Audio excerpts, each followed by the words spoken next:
عورت کی اہمیت کو کبھی کمزور نہ سمجھو اور انہیں کمزور ناتواں خیال نہ کرو۔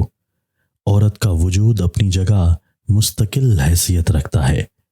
حقیقت یہ ہے کہ عمل و حرکت کے میدان میں عورتیں مردوں سے پیچھے نہیں ہیں۔ دنیا طلبی کی خواہش تمہاری شجاعت کو ختم کر کے تمہیں بزدل اور ڈرپوک بنا دے گی۔ دنیا طلبی کے باعث حرص اور لالچ میں اضافہ ہو جائے گا۔ اگر تمہیں شہادت نصیب ہو جائے تو تم دنیا کے خوش نصیب انسان ہو۔ اسلام عمل کا دین ہے۔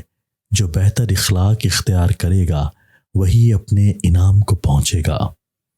آخرت میں صرف وہی چیزیں مدد دیں گی جو اللہ کے لیے تم نے دنیا میں کی ہوں گی۔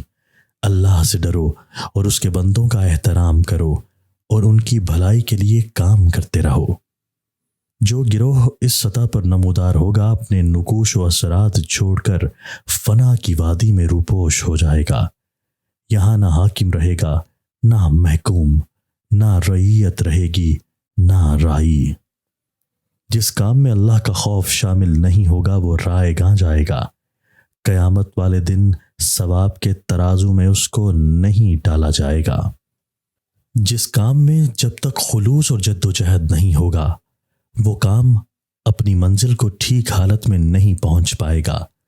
جو سچ بولتا ہے اور لوگوں کے مال میں خیانت نہیں کرتا وہ ہمیشہ اللہ کی امان میں رہتا ہے۔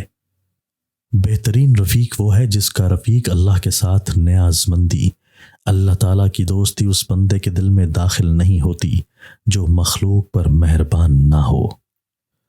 جو اللہ کی مخلوق سے بیزار رہتا ہے اسے اللہ تعالیٰ کی قربت نصیب نہیں ہوتی۔